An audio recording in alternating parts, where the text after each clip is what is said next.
Hello dear students, class 11th का एक बहुत ही इंपॉर्टेंट चैप्टर हम मार्क्स के पॉइंट ऑफ व्यू से बहुत ही हैवी बट मटेरियल के पॉइंट ऑफ व्यू से बहुत ही लाइटर हमारा ये चैप्टर रहता है। P block element inorganic chemistry का हमारा क्लास 11th का ये लास्ट चैप्टर है। हम लोगों ने जस्ट अभी एस ब्लॉक एलिमेंट को कंक्लूड किया है, उससे पहले हाइड्रोजन की केमिस्ट्री पढ़ी है। और पी ब्लॉक क्योंकि काफी बड़ा ग्रुप है, 6 ग्रुप्स इसके अंदर इंक्लूडेड हैं, काफी बड़ा जोन है ये, तो इन 6 ग्रुप्स में से 2 ग्रुप हमारे सिलेबस का पार्ट रहते हैं क्लास 11 में, ग्रुप 13 एंड 14। तो यहां जैसे कि आपको पीछे स्क्रीन पे दिखाया जा रहा है, ग्रुप 13 के members boron, aluminium, gallium, indium, thallium, और ग्रुप 14 के member carbon, silicon, germanium, tin और लेड। तो हम लोग बेसिक बातें जहां जहां पे भी पी ब्लॉक की करेंगे उस पे हमारा मेन फोकस इन्हीं 2 ग्रुप्स की केमिस्ट्री पे रहेगा। बाकी रेस्ट जितने भी 4 ग्रुप्स हैं और उनकी रिलेटेड केमिस्ट्री जो नई बातें हमें समझनी होंगी वो सब नेक्स्ट ईयर के लिए हमें पेंडिंग रखनी होगी। और मैंने सिर्फ 2 प्रॉपर्टीज आज आपके सामने डिस्कस करने के लिए चूज की हैं। अगर टाइम रहा तो फिर तीसरी प्रॉपर्टी यहां पे लेके आऊंगा आयनाइजेशन एनर्जी की। अदरवाइज पहले मेरा टारगेट रहेगा कि मैं सिर्फ ये 2 प्रॉपर्टीज आपसे डिस्कस करूं। और ऑक्सीडेशन स्टेट की जो प्रॉपर्टी मैं यहां पे डिस्कस करने वाला हूं वो मोस्ट इंपॉर्टेंट, मुझे लगता है 99.9% चांस रहेगा कि आपसे ये सवाल जरूर पूछा जाएगा। तो लेट वी बिगिन। ये ऑक्सीडेशन स्टेट क्या शो करते हैं? तो ऑक्सीडेशन स्टेट बेसिकली क्या होता है आप सभी को पता है। हम लोग रेडॉक्स रिएक्शन के अंदर पढ़ के आए थे कि ये किसी भी स्पीसीज पे चार्ज जो अपीयर होता है वो चार्ज की वैल्यू होती है, whether it is covalently bonded और आयनिक बॉन्डेड। जैसे मैं एस ब्लॉक में बोलता कि भाई केसीएल में के पे प्लस चार्ज है या एमजीसीएल2 में एमजी पे +2 चार्ज है, तो मुझे पता होता था कि ये 1 इलेक्ट्रॉन को लॉस कर सकता है या ये 2 इलेक्ट्रॉन्स को लॉस कर सकता है। तो जितने इलेक्ट्रॉन्स को लॉस करते हैं वो उसके ऊपर पॉजिटिव ऑक्सीडेशन स्टेट लेके आता है, या सिमिलरली गेन करते हैं तो नेगेटिव ऑक्सीडेशन स्टेट लेके आता है। लेकिन अगर आप यहां पे आके देखें तो आपको लास्ट शेल में 3 इलेक्ट्रॉन नजर आते हैं। आप बोरोन एल्यूमिनियम का सीन देखें तो लास्ट शेल में 3 इलेक्ट्रॉन है, जबकि ग्रुप 14 को आप देखें तो लास्ट शेल में 4 इलेक्ट्रॉन है। तो इलेक्ट्रॉन ट्रांसफरेंस उतना आसान नहीं होता जितना आसान हम ग्रुप 1 और 2 में ऑब्जर्व करते थे। रिजल्टिंग ये आयनिक बॉन्ड की बजाय कोवेलेंट बॉन्ड फॉर्मेशन फेवर करते हैं। मैं ये नहीं कहता कि आयनिक बॉन्डिंग बिल्कुल पॉसिबल नहीं होगी या इनका कोई भी कंपाउंड आयनिक कंपाउंड नहीं बनाएगा, इनका कोई भी मेंबर, ऐसा कुछ नहीं बोल रहा मैं। बट प्रीडोमिनेंस के साथ मुझे बोरोन के कंपाउंड में देखने जाऊं या कार्बन सिलिकॉन के कंपाउंड में देखने जाऊं तो वो कोवेलेंट साम्राज्य है, मतलब कोवेलेंट कंपाउंड्स मुझे बहुत सारे नजर आते हैं। तो कोवेलेंट कंपाउंड्स में जो ऑक्सीडेशन स्टेट अपीयर होता था हमारा, वो कुछ इस तरह से अपीयर होता था कि एलिमेंट के साथ जिसने बॉन्ड बनाया है आप उसकी इलेक्ट्रोनेगेटिविटी डिफरेंस चेक करें। अगर ये मोर इलेक्ट्रोनेगेटिव है तो ई पे प्लस चार्ज आ रहा होगा, और अगर ये लेस इलेक्ट्रोनेगेटिव है, ये मोर इलेक्ट्रोनेगेटिव है, तो इस पे माइनस चार्ज आ रहा होगा। मोर ओवर जितने बॉन्ड्स लगे हुए होंगे वो सारे कंट्रीब्यूट करके इसके ऊपर कुछ ऑक्सीडेशन स्टेट, कुछ चार्ज लेके आते होंगे। तो हम लोग इसी पॉइंट को आगे एक्सटेंड करेंगे। एस ब्लॉक के फर्स्ट ग्रुप में मैंने आपको क्लियरली बोला कि वो सिर्फ +1 दिखाते हैं, ग्रुप 2 में बोला कि वो सिर्फ +2 दिखाते हैं। बट ग्रुप 13 ऑनवर्ड्स जब मैं यहां पी ब्लॉक के अंदर आ गया हूं तो यहां पे हर एक ग्रुप की वेरियस ग्रुप ऑक्सीडेशन स्टेट्स होती हैं। जैसे आप ग्रुप 13 में देखें तो आपको +1 और +3 ये 2 ऑक्सीडेशन स्टेट्स नजर आती हैं। नेगेटिव ऑक्सीडेशन स्टेट बहुत रेयर है, कुछ हद तक कभी अगर मुझे किसी कंपाउंड में दिखेगी तो वो सिर्फ बोरोन के अंदर दिख सकती है। वहीं ग्रुप 14 में देखें तो आप +2 और +4 ऑक्सीडेशन स्टेट पाते हैं। हाँ, कार्बन के केस में आपको नेगेटिव ऑक्सीडेशन स्टेट्स दिखती हैं। मैं जनरली ऐसा कह सकता हूं कि -4 से लेके +4 तक की ऑक्सीडेशन स्टेट्स हैं, जिसमें अगर मैं कार्बन को हटा दूं तो ये सभी सिर्फ और सिर्फ +2 और +4 दिखाते हैं। एक कार्बन ही है जो नेगेटिव ऑक्सीडेशन स्टेट्स के साथ -4 से +4 की रेंज दिखाता है। हालांकि हमारी बुक्स का डिस्कशन वही +2 और +4 तक ही सीमित रहेगा। चलिए, तो हम लोग देखते हैं कि ये ग्रुप ऑक्सीडेशन स्टेट्स कैसे अपीयर हो रही हैं और कौन कैसी ऑक्सीडेशन स्टेट दिखाएगा। तो मेरा पहला टारगेट, पहला फोकस सिर्फ और सिर्फ ऑक्सीडेशन स्टेट पे रहेगा, उसके बाद हम दूसरी प्रॉपर्टीज पे आगे बढ़ेंगे। पहले ग्रुप 13 पे फोकस करते हैं, जहां मैं आपको जनरल इलेक्ट्रॉनिक कॉन्फ़िगरेशन दिखा रहा हूं बोरोन फैमिली के सभी मेंबर्स की। NS2NP1 ये कॉन्फ़िगरेशन रहता है। NS2NP1 जैसे बोरोन को देखेंगे तो 2s2 2p1, 3s2 3p1, 4s2 4p1, 5s2 5p1 and so on. तो ये आपके पास NS2NP1 कॉन्फ़िगरेशन है। ऐसा हो सकता है कि सिर्फ यही एक बॉन्ड बनाया जाए, क्योंकि एक अनपेयर्ड इलेक्ट्रॉन है तो सिर्फ एक ही बॉन्ड बनने की प्रोबेबिलिटी होगी, यानी कि जो एलिमेंट है वो सिर्फ एक बॉन्ड बनाए, ऐसा एक पॉसिबिलिटी है। लेट मी से कि वो एक्स के साथ बॉन्ड बना रहा है तो वो एक बॉन्ड बनाए। अगर ये एक बॉन्ड बनाता है तो फिर आप देखिएगा ध्यान से, ये एक बॉन्ड बनाता है तो एक्स मोर इलेक्ट्रोनेगेटिव हो सकता है, यानी कि इसके ऊपर +1 ऑक्सीडेशन स्टेट आ सकती है, या एक्स लेस इलेक्ट्रोनेगेटिव हो सकता है तो उस सिचुएशन पे इस पे -1 ऑक्सीडेशन स्टेट आ सकती है। मतलब जो एलिमेंट है वो या तो -1 दिखा रहा होगा या वो +1 दिखा रहा होगा। ये दो ऑप्शंस मेरे सामने आ रहे हैं। चलिए ठीक है, ऐसा भी हो सकता है कि ये एस का इलेक्ट्रॉन जंप करके एक्साइटेड स्टेट में यहां चला जाए। ये कॉमन बॉन्डिंग के दौरान फिनोमिना होता था कि इलेक्ट्रॉन एक्साइट होके हायर स्टेट की सबशेल के अंदर चले जाते थे, और अगर ऐसा हो रहा है तो फिर ये एलिमेंट 3 बॉन्ड बनाएगा। अब जब 3 बॉन्ड बनाएगा तो ऐसा हो सकता है कि ये तीनों मोर इलेक्ट्रोनेगेटिव हो, रिजल्टिंग ई के ऊपर +3 ऑक्सीडेशन स्टेट आएगा, या ऐसा भी हो सकता है कि ये तीनों लेस इलेक्ट्रोनेगेटिव हो, ई मोर इलेक्ट्रोनेगेटिव हो, तो उस सिचुएशन पे ई पे -3 ऑक्सीडेशन स्टेट आएगा। तो मतलब आपको एक ऑप्शन दिख रहा है +3 और एक ऑप्शन दिख रहा है -3। ओके, फिर हमारा दिमाग कहता है कि नहीं, ये क्या जरूरी है कि तीनों एक जैसे होंगे? कोई ऐसा भी तो हो सकता है कि एक मोर इलेक्ट्रोनेगेटिव हो, एक लेस इलेक्ट्रोनेगेटिव हो। तो आप वो सारी सिचुएशंस हाइपोथेटिकली अगर अज्यूम करें तो आपको ऐसा लगेगा कि हाँ, फिर -3 से लेके और +3 तक की ऑक्सीडेशन स्टेट्स पॉसिबल हैं। ये तो हुई थ्योरेटिकल बात कि थ्योरेटिकली मुझे ऐसा लग रहा है कि -3 से लेके +3 तक के बीच की कुछ भी ऑक्सीडेशन स्टेट्स आ सकती हैं। चलिए अब रियलिटी पे थोड़ा सा आता हूं। देखो, ये जो इलेक्ट्रॉन का जंप होने का फिनोमिना है ना, ये एक मोर इलेक्ट्रोनेगेटिव स्पीसीज ही कर सकती है। लेस इलेक्ट्रोनेगेटिव स्पीसीज के बस की बात नहीं होती है। ये बातें मैं आपको बॉन्डिंग से बताता आ रहा हूं कि जब भी एक्साइटेशन होगा, ऑर्बिटल से इलेक्ट्रॉन जंप करके नेस्ट शेल के अंदर जाएगा, तो वो सिर्फ एक मोर इलेक्ट्रोनेगेटिव स्पीसीज ही ज्यादा आसानी से कर सकती है। मैं ये नहीं कहना चाहता कि हाइड्रोजन ऐसा नहीं कर सकता। कार्बन के केस में हाइड्रोजन यूनिक है, वो ऐसा करता है, यूनिवर्सली करता रहा, rather I should say. But अगर मैं बाकी member, specially 3rd, 4th, 5th periods के मेंबर की बात करूं यहां पे, तो मोर इलेक्ट्रोनेगेटिव एलिमेंट्स ही ये जंप करा पाते हैं। तो चलिए, अगर ये एक्स मोर इलेक्ट्रोनेगेटिव एलिमेंट है और ये इलेक्ट्रॉन को जंप करवा रहा है, तो फिर ये ऑप्शन तो खत्म ही हो जाता है कि यहां पे नेगेटिव ऑक्सीडेशन स्टेट आएगी, क्योंकि एक्स मोर इलेक्ट्रोनेगेटिव है, उसने जंप कराया तो वो पेयर को अपनी तरफ ही खींचेगा, रिजल्टिंग ई पे +3 ऑक्सीडेशन स्टेट आने का चांस है। -3 के लिए तो आप बात ही मत करो, -3 नहीं आने वाला। चलो ठीक है, माइनस की स्टोरी फिनिश, +3 ऑक्सीडेशन स्टेट आ सकता है। Then what about -1? क्या -1 पॉसिबल है? तो अभी एक बार मैं प्रैक्टिकली क्या ऑब्जर्व कर रहा हूं वो आपको दिखाता हूं। मैंने देखा बोरोन के मुझे जब भी कंपाउंड मिले वो +3 ऑक्सीडेशन स्टेट दिखाते मिले, +1 का कोई रेयर हाईली अनस्टेबल एक आध दिखा। एल्यूमिनियम के केस में भी मुझे जब दिखे तो +3 में एल्यूमिनियम दिखा, +1 का मुझे बिल्कुल भी नहीं दिखा। गैलियम के कंपाउंड्स जब मैंने देखे तो मुझे +3 और +1 के दोनों दिखे। इंडियम के केस में भी मुझे +3 और +1 के दोनों दिखे, जबकि थैलियम के केस में मुझे +1 के ही ज्यादा दिखे। थैलियम का कोई एक आध +3 का दिखा, बट वो भी हाईली अनस्टेबल था और +1 में बदल जाता। तो मैंने एक चीज नोटिस की कि जैसे जैसे मैं ग्रुप में नीचे की तरफ उतरता हूं, वैसे वैसे ऊपर की तरफ तो हायर ऑक्सीडेशन स्टेट के कंपाउंड दिखते हैं मुझे, और नीचे जैसे जैसे मैं जा रहा हूं तो लोअर ऑक्सीडेशन स्टेट स्टेबलाइज्ड होती जा रही है, और बिल्कुल बॉटम पे जाके देखता हूं तो मुझे लोअर ऑक्सीडेशन स्टेट के कंपाउंड नजर आ रहे हैं। तो मैंने सोचा कि अच्छा चलो ठीक है, +3 बन रहा था, माइनस नहीं बन रहा, समझ में आ गया।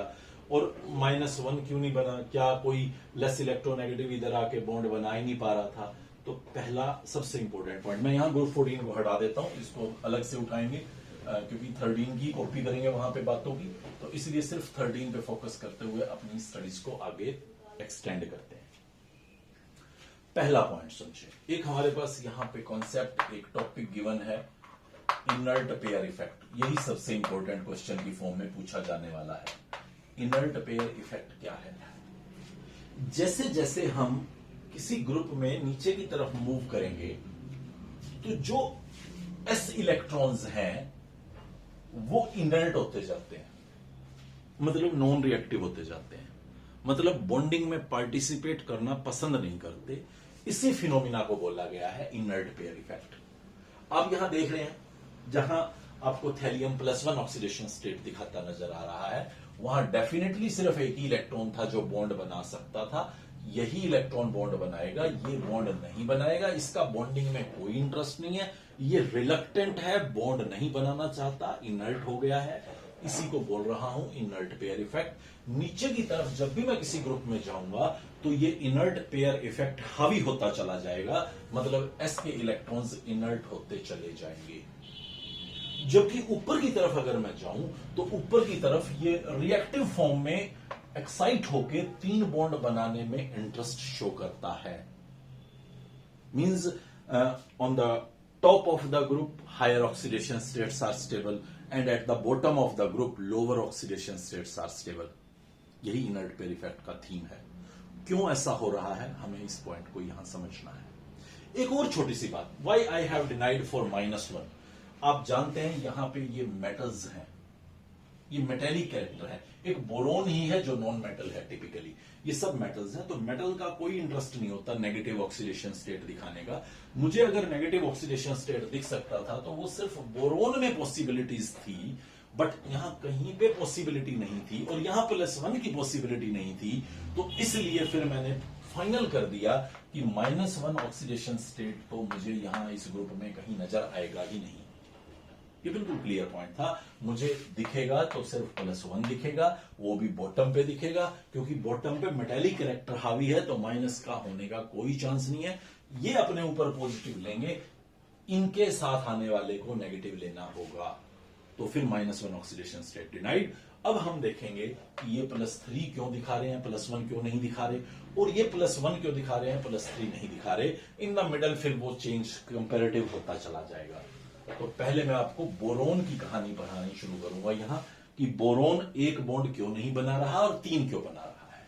ये मेरे पास बोरोन है, जिसके ये 3 इलेक्ट्रॉन आप देख पा रहे हैं। एक पेयर दिखा रखा है मैंने और एक अनपेयर्ड दिखा रखा है। अब मैं इस बोरोन के पास एक हेलोजन लेके आना चाहता हूं। सपोज करो एक फ्लोरीन भेजता हूं मैं कि भाई चलो एक फ्लोरीन इसके साथ बॉन्ड बनाएगा। उस फ्लोरीन के पास भी 7 इलेक्ट्रॉन्स रहते हैं, तो 8 उसको भी चाहिए, वो इसके साथ शेयरिंग कर लेगा। और शेयरिंग करने के बाद मुझे ऐसा लग रहा है कि वो इस तरह से एक B और F के बीच में बॉन्ड बना लेगा, जिसकी वजह से आपको बोरोन पे +1 अपीयर होना चाहिए, ऐसा मुझे लग रहा है। देखिए आपने कुछ नहीं किया, बोरोन के पास फ्लोरीन भेजा, एक बॉन्ड बना और वो बॉन्ड बनने पे कुछ एनर्जी रिलीज हुई, बॉन्ड एनर्जी रिलीज हुई। मैं हाइपोथेटिकल वैल्यू लिख रहा हूं, सपोज करो 30 जूल हीट रिलीज हुई, तो मतलब बॉन्ड बनना फेवरेबल था क्योंकि एनर्जी रिलीज हो रही है। तो 30 जूल एनर्जी रिलीज हुई BF बनने पे, ये बॉन्ड की स्टेबिलिटी को शो कर रहा है। अब दूसरा ऑप्शन देखिए, मेरे पास यही बोरोन सेम।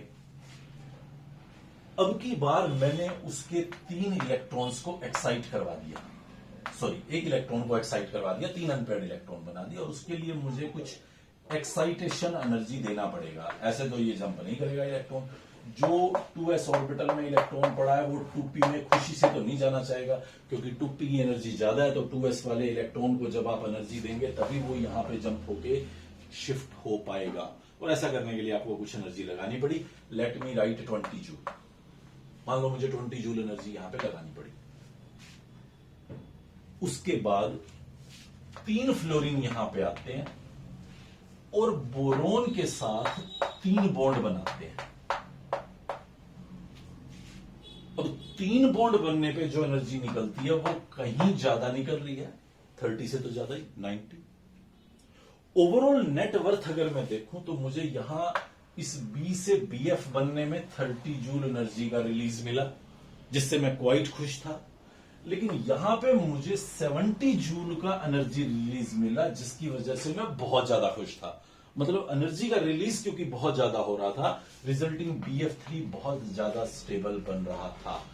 इसलिए बोरोन हमेशा 3 बॉन्ड बना के +3 ही फेवर करता वो +1 में नहीं जाना चाहता, बिल्कुल भी नहीं जाना चाहता, क्योंकि मोर एनर्जी रिलीज करना। आपको सम टाइम लगेगा अरे सर ये क्या बात हुई, 30 जूल भी तो निकल ही रही थी, कुछ तो स्टेबिलिटी आ ही रही थी, तो +1 में भी वो रह जाता। तो पहली बात तो देखो, मैंने मना नहीं किया कि बीएफ बन नहीं सकता, बन सकता है, अनस्टेबल है, खुश नहीं है, ज्यादा से ज्यादा एनर्जी निकालना चाहता है। ऐसे तो फिर ग्रुप 2 में भी बताया था मैंने कि आप मैग्नीशियम कैल्शियम से एक इलेक्ट्रॉन निकाल लें, कम एनर्जी लगेगी। लेकिन बाद में समझाया था कि हाइड्रेशन एनर्जी और लैटिस एनर्जी +2 की ज्यादा होती हैं, जिसकी वजह से वो आपको +2 में ही दिखते हैं, +1 में नहीं दिखते। यहां पे उतना हार्ड एंड फास्ट नहीं है, बीएफ बन सकता है, बट वो अनस्टेबल होगा और मौका पड़ते ही वो BF3 अपनी मोर स्टेबल स्टेट में जाने की कोशिश करेगा। रिजल्टिंग मुझे बहुत मुश्किल से आइसोलेट करने पे बीएफ दिख जाए, कहीं तो दिख जाए, अदरवाइज BF3 को ही मुझे बनता नहा अपीयर होना है। मुझे BF3 ही बनता नजर आएगा, just because of more stability. ठीक है, तो बात समझ में आ गई। अब जब ये कहानी थैलियम पे आती है तो फिर वहां क्या परेशानी है? तो चलिए एक बार मैं फिर स्क्रीन को चेंज करता हूं। यहां अब की बार थैलियम के साथ मैं अपनी इस कहानी को आगे बढ़ाता हूं। तो ये थैलियम है, जहां पे मेरे पास सेम वही सिचुएशन, एक पेयर और एक अनपेयर्ड इलेक्ट्रॉन है। मैं उसके पास एक क्लोरीन भेजता हूं, अब की बार फ्लोरीन नहीं भेज रहा, क्लोरीन भेज रहा हूं, फिर फ्लोरीन भी भेजूंगा, देखता हूं क्या होता है। तो मैंने उसके साथ क्लोरीन भेजा, तो TlCl टाइप का एक आपका कंपाउंड बन गया। कुछ एनर्जी निकली होगी, कुछ बॉन्ड एनर्जी निकली होगी, सपोज करें 15 जूल एनर्जी निकली, क्योंकि बॉन्ड अब की बार बड़ा है, वैसा तो है नहीं जैसे BF का स्ट्रॉन्ग बॉन्ड था। तो TlCl थोड़ा सा वीक बॉन्ड होगा, बड़ा बॉन्ड होगा, तो एनर्जी भी कम निकलेगी। तो मैं 15 जूल एनर्जी निकाल रहा हूं। आप ये बात जरूर नोटिस कीजिएगा कि जो भी एनर्जी की वैल्यू लिख रहा हूं वो जस्ट बात को समझाने के लिए लिख रहा हूं। बॉन्ड एनर्जी मुझे किसी की याद नहीं है, ना मैं याद करने वाला, ना आपको सजेस्ट करने वाला, बस जस्ट कॉन्सेप्ट को समझाने के लिए कुछ वैल्यूज यहां पे यूज कर रहा हूं। ये एक ऑप्शन था। अब दूसरा ऑप्शन क्या था, देखिए, मुझे इसे अनपेयर्ड बनाना था। 3 अनपेयर्ड इलेक्ट्रॉन मुझे करने थे, इसके इलेक्ट्रॉन को जंप करा के यहां भेजना था। तो क्या एक्साइटेशन एनर्जी अब पहले से कम लगेगी या ज्यादा लगेगी? ये भी एक पॉइंट है। देखो, हमें पता है नीचे जाते हुए आयनाइजेशन एनर्जी बढ़ती है। आयनाइजेशन एनर्जी होती है किसी भी इलेक्ट्रॉन को इनफाइनाइट स्टेज पे लेके जाना, उसकी ग्राउंड स्टेट से उसकी इनफाइनाइट शेल में लेके चले जाना। जबकि एक्साइटेशन एनर्जी होती है उसकी ग्राउंड स्टेट से नेक्स्ट हायर या नेक्स्ट टू नेक्स्ट या नेक्स्ट टू नेक्स्ट हायर पे लेके जाना। तो मैं इलेक्ट्रॉन को अब की बार एक्साइट करवाना चाह रहा हूं, लेकिन बात तो सेम ही है, ग्राउंड से हायर पे लेके जाना या ग्राउंड से नेक्स्ट पे लेके जाना, एनर्जी का तो प्रोपोर्शन वैसा ही होगा, कुछ एनर्जी वैसी नहीं होगी। आयनाइजेशन एनर्जी बहुत ही ज्यादा होगी as compare to excitation energy, but काम तो वही करना है आपको, वहां से उठा के उसको नेक्स्ट शेल पे लेके जाना है। तो जब वहां से उठा के नेक्स्ट शेल पे लेके जाना है तो वो असर तो वैसा ही दिखा रहा होगा न्यूक्लियस उसके ऊपर भी, रिजल्टिंग आपकी एक्साइटेशन एनर्जी भी नीचे जाते हुए बढ़ रही होगी, सॉरी घट रही होगी। मुझे अपने वर्ड्स को ठीक करने दीजिए। जैसे आयनाइजेशन एनर्जी नीचे जाते हुए घटती है, वैसी मुझे ऐसा लग रहा है कि एक्साइटेशन एनर्जी भी नीचे जाते हुए घट रही होगी। तो बोरोन और थैलियम में अगर मैं एक्साइटेशन एनर्जी कंपेयर करूं तो थैलियम की एक्साइटेशन एनर्जी लिटिल बिट कम होने की मुझे पूरी उम्मीद है, लेकिन जितनी कम होने की उम्मीद है उतनी कम नहीं होगी। क्यों? क्योंकि आप ध्यान करें यहां थैलियम के केस में क्या है, ये न्यूक्लियस है और ये उसका वो इलेक्ट्रॉन है जिसको आप एक्साइट कराना चाहते हो। ये यहां बीच में डी और एफ के इलेक्ट्रॉन्स फंस चुके होंगे और डी और एफ के पुअर स्क्रीनर होते हैं, जिसकी वजह से न्यूक्लियस इन इलेक्ट्रॉन्स को बहुत स्ट्रांगली अपनी तरफ खींच रहा होता है। Z effective exceptionally after 4th-5th period बहुत ज्यादा हो जाता है, जिसकी वजह से जितनी उम्मीद मैं करता हूं एक्साइटेशन डिक्रीज होने का, एक्साइटेशन एनर्जी डिक्रीज होने का, वैसा एक्साइटेशन एनर्जी डिक्रीज नहीं होने वाला।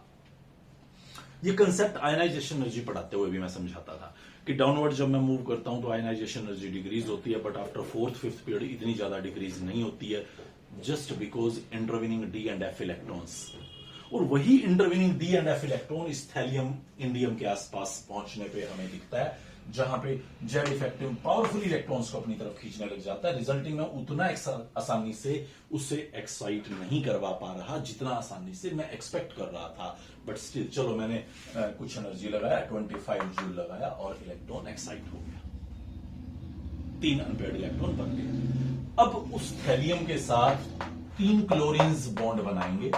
बड़े बॉन्ड होते हैं, क्लोरीन और थैलियम बहुत बड़े बड़े एटम हैं, तो बॉन्ड काफी वीक होता है और वो बॉन्ड इतना वीक होता है कि 3 बॉन्ड पे निकलने वाली एनर्जी इस लगने वाली एनर्जी को कंपनसेट नहीं कर पाती।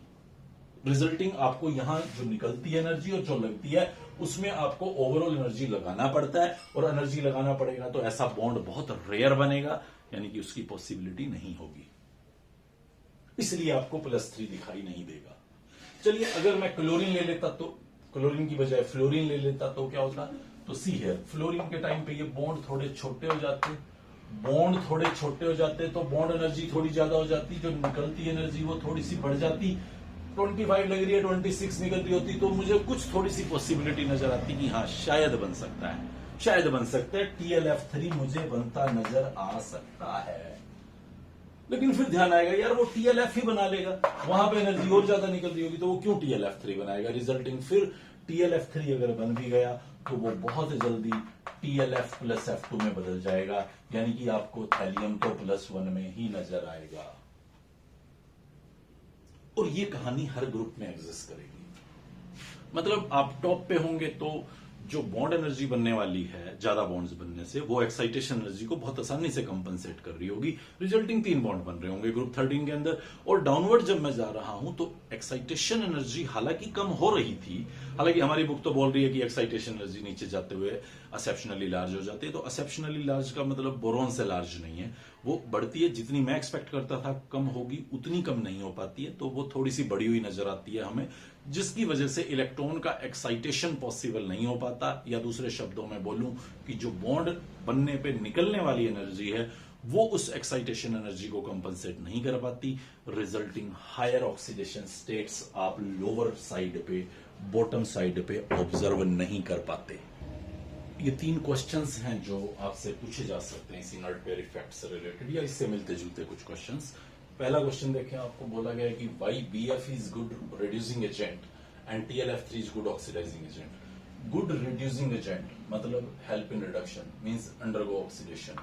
यहां एक्चुअली जो BF है वो बहुत जल्दी BF3 में बदल जाता है, अपनी +1 ऑक्सीडेशन स्टेट को बहुत ही स्पीडली +3 में कन्वर्ट कर लेता है, क्योंकि ये ऑक्सीडेशन कर सकता है मतलब ये अच्छा रिड्यूसिंग एजेंट बिहेव कर सकता है। और क्यों ऐसा कर पा रहा है, क्योंकि उसे अपनी ऑक्सीडेशन स्टेट को +1 से +3 लेके जाना है, क्योंकि हायर ऑक्सीडेशन स्टेट टॉप पे स्टेबल होती हैं। वहीं TlF3 में आप जाके देखेंगे तो TlF3 में थैलियम +3 है और उसका इंटरेस्ट +1 बनाने का है due to inert pair effect, because नीचे की तरफ लोअर ऑक्सीडेशन स्टेट स्टेबल होती हैं, तो वो +3 से +1 करना चाहेगा, यानी कि रिडक्शन करना चाहेगा, मतलब एक अच्छे ऑक्सीडाइजिंग एजेंट की तरह से बिहेव करेगा। नेक्स्ट क्वेश्चन देखिए, बहुत ही ज्यादा फ्रीक्वेंटली पूछा हुआ सवाल है ये, सबसे ज्यादा important. What is inert pair effect, give its consequences and reason. What is inert pair effect, downward movement पे जाते हुए बॉटम ऑफ द ग्रुप्स में s इलेक्ट्रॉन का इनर्ट हो जाना, बॉन्डिंग में पार्टिसिपेट ना करना, वो इनर्ट पेयर इफेक्ट है। इसके कॉन्सिक्वेंसेस क्या हैं, क्योंकि वो बॉन्डिंग में पार्टिसिपेट नहीं करता तो फिर बॉटम पे लोअर ऑक्सीडेशन स्टेट आपको एग्जिस्ट होगी, हायर ऑक्सीडेशन स्टेट्स के कम चांसेस होंगे। और इसकी वजह क्या है, तो वजह को कई तरह से एक्सप्लेन किया जा सकता है। जैसे एक वजह आप ऐसे भी लिख सकते हैं कि s इलेक्ट्रॉन्स न्यूक्लियस में ज्यादा पेनेट्रेटेड होते हैं, इस वजह से उसको एक्साइट करा पाना मुश्किल होता है, रिजल्टिंग नंबर ऑफ बॉन्ड्स ज्यादा नहीं बन पाते। या जो मैं अभी लास्ट एक्सप्लेनेशन में यूज कर रहा था कि जो एक्साइटेशन एनर्जी रिक्वायर्ड होती है वो बॉन्ड एनर्जी से कंपनसेट नहीं हो पाती, जिसकी वजह से हायर ऑक्सीडेशन स्टेट्स पॉसिबल नहीं हो पाती हैं। नेक्स्ट क्वेश्चन देखिए, find oxidation state of gallium in GaCl2। बड़ा कॉमन सिस्टम सा दिखता है मुझे, Cl का -1 होता है तो गैलियम पे +2 हो जाएगा, जो कि गलत है, क्योंकि यहां तो मैंने बोला कि वो +1 और +3 दिखाता है। एक्चुअली जो गैलियम है वो इस तरह से यहां एग्जिस्ट कर रहा है, एक कॉम्प्लेक्स सा आयन है, कुछ इस तरह से एग्जिस्ट करता है, जिसको मैं कलेक्टिवली लिखना चाहूं तो कुछ ऐसा लिख सकता हूं Ga2Cl4, और उसकी सिंपलेस्ट रेशियो में रिप्रेजेंट करूं तो फिर वो GaCl2 ही होगा। तो रियली GaCl2 इस तरह का है, जहां पे एक गैलियम +1 की फॉर्म में होता है और एक गैलियम आपका +3 की फॉर्म में होता है। कुछ ऐसे सवाल भी पूछे जाते हैं बहुत ही सिंपल वे में, why TlCl3 does not exist, या why BCl does not exist. तो वही आप स्टोरी सुना देते हैं घिसी पिटी, इनर्ट पेयर इफेक्ट की वजह से Tl+3 नहीं दिखा रहा होगा, इसलिए TlCl3 एग्जिस्ट नहीं करेगा और Tl एग्जिस्ट करेगा। या अभी आने वाले टाइम में मैं आपको दिखाऊंगा B2O3, Al2O3, ये सब एलिमेंट्स के ऑक्साइड बनते हैं, लेकिन थैलियम का ऑक्साइड आप देखेंगे तो थैलियम का Tl2 ऑक्साइड बनता है, जहां थैलियम +1 ऑक्सीडेशन स्टेट दिखाता है, और वजह फिर हमारे पास है इनर्ट पेयर इफेक्ट। ग्रुप 14 पे नजर डालें अगर हम कार्बन फैमिली, तो मुझे कार्बन की ऑक्सीडेशन स्टेट्स एक वाइड वैरायटी में नजर आती है -2 से +4 तक, -4 से +4 तक, जबकि यहाँ +4, यहाँ पे दोनों, यहाँ पे ये दोनों और यहाँ पे ये दोनों। कार्बन टिपिकली नॉन मेटल है तो वहां पे नेगेटिव ऑक्सीडेशन स्टेट्स मुझे नजर आ रही हैं, जबकि सिलिकॉन में मेटलॉइड कैरेक्टर है, समटाइम -4 दिख सकता है बट बहुत कॉमन नहीं है। जर्मेनियम, टिन लेड तो सिर्फ पॉजिटिव ऑक्सीडेशन स्टेट्स ही दिखाएंगे। वजह देखिए क्या होगा, ये इलेक्ट्रॉन जंप करके अगर ये नहीं यहां नहीं जाता तो उस केस में सिर्फ 2 बॉन्ड बनने वाले हैं, तो आपके पास ऑप्शन बनता था +2 और -2 का। ओके, अगर ये इलेक्ट्रॉन जंप करके आगे चला जाता है तो फिर आपके पास 4 बॉन्ड बनने का सिचुएशन है, तो 4 बॉन्ड स्पेशली कार्बन के लिए मैं बोलूं तो वो किसके साथ बनाने वाला है 4 बॉन्ड, तो वो डिपेंड करता है। आपके पास चारों मोर इलेक्ट्रोनेगेटिव बॉडीज हो सकती हैं, +4 आ जाएगा। आपके पास चारों लेस इलेक्ट्रोनेगेटिव बॉडीज हो सकती हैं, कार्बन पे -4 आ जाएगा। एक मोर इलेक्ट्रोनेगेटिव, 3 लेस इलेक्ट्रोनेगेटिव, या 2 मोर इलेक्ट्रोनेगेटिव, 2 लेस इलेक्ट्रोनेगेटिव, या 3 मोर इलेक्ट्रोनेगेटिव, 1 लेस इलेक्ट्रोनेगेटिव, ऐसे भी कुछ सिचुएशंस हो सकते हैं। तो रिजल्टिंग मैंने बोल दिया है कि -4 से +4 तक की ऑक्सीडेशन स्टेट्स हैं। आप कार्बन की सिचुएशन देखिएगा और उसके बाद जज कर लीजिएगा कि उसके सराउंडिंग में कौन जुड़ा है, कैसे जुड़ा है, ये रेडॉक्स रिएक्शन में आपको बता रखा है। सेम स्टोरी सिलिकॉन के लिए भी रहेगी, क्योंकि उसमें मेटालिक कैरेक्टर थोड़ा हावी हो गया तो नेगेटिव ऑक्सीडेशन स्टेट्स की कोई ज्यादा वेराइटीज नजर नहीं आएंगी, वो आपको 4 बॉन्ड बनाता नजर आएगा। लेड के केस में इस इलेक्ट्रॉन का फिर दोबारा से वही इनर्ट होने का फिनोमेना शुरू हो जाएगा। सारे के सारे वही रीजन होंगे, इलेक्ट्रॉन जंप क्यों नहीं कर पा रहा, शायद बॉन्ड जो बनेगा वो उसको कंपनसेट नहीं कर पाएगा। अगर मैं देखूं PbF4 और अगर मैं देखूं PbCl4, तो आपको लेड यहां +4 दिख रहा है, लेड यहां +4 दिख रहा है। मुझे पता है लेड की +4 ज्यादा स्टेबल नहीं होती है, बट मैं ये नहीं बोलना चाहता कि उसकी +4 बन ही नहीं सकती, बन जाएगी, जल्दी से खत्म हो जाएगी। PbF4 क्वाइट ज्यादा स्टेबल रहेगा as compare to PbCl4, just because PbF bonds ज्यादा स्ट्रॉन्ग होंगे, और जब ज्यादा स्ट्रॉन्ग होंगे तो एक्साइटेशन एनर्जी को ज्यादा आसानी से कंपनसेट कर पा रहे होंगे एज कंपेयर टू PbCl4। और PbBr4 या PbI4 जहां बॉन्ड बहुत ही वीक है, वहां तो आप भूल ही जाओ कि लेड का +4 दिखने वाला है, ज्यादातर वो +2 की फॉर्म में दिखेगा। आपको मैं फिर बता रहा हूं, आप ये मत सोचिएगा कि उसकी +4 हो ही नहीं सकती। ये देखिए लेड ऑक्साइड है PbO2, यहां पे लेड +4 की फॉर्म में एग्जिस्ट करता है, +2 की फॉर्म में भी एग्जिस्ट करता है, इसमें कोई दो राय नहीं है। सो क्वेश्चंस पे जब आप नजर डालेंगे तो आपको कई जगह पे ये दिख रहा है कि why lead is showing +2 more stable oxidation state, तो उसके पीछे भी इनर्ट फेयर इफेक्ट ही आपकी वजह रहेगी। या why carbon is not showing +2 oxidation state, या silicon is not showing +2 oxidation state, तो उसके पीछे भी इनर्ट पेयर इफेक्ट ही वजह होगी, क्योंकि इनर्ट पेयर इफेक्ट ही कहता है कि बॉटम पे लोअर और टॉप पे हायर ऑक्सीडेशन स्टेट्स पॉसिबल होंगी। तो ये सिंपल से इससे रिलेटेड कुछ क्वेश्चंस के ऊपर आप वर्कआउट कीजिएगा। इनर्ट पेयर इफेक्ट किस तरह से आपको क्वेश्चंस की वैरायटी देगा और ऑक्सीडेशन स्टेट्स को समझने में हेल्प करेगा, ये सारा प्रैक्टिस के दौरान आपको फील होगा। तो अभी तो एक ही यूनिट मुझे लगता है कि हम लोग पढ़ पाएंगे आज, प्रॉपर्टी। सो नेक्स्ट लेक्चर के अंदर हम लोग डिस्कस करेंगे regarding the size and ionisation energy, metallic character और कुछ मिलती जुलती बातें। तो अच्छे से कॉन्सेप्ट को डेवलप करें, बहुत ही इंपॉर्टेंट कॉन्सेप्ट है, not only for class 11 but class 12th में जनरल इनऑर्गेनिक केमिस्ट्री के अंदर भी ये एक इंपॉर्टेंट टूल की फॉर्म में आपकी हेल्प करेगा। Good bye.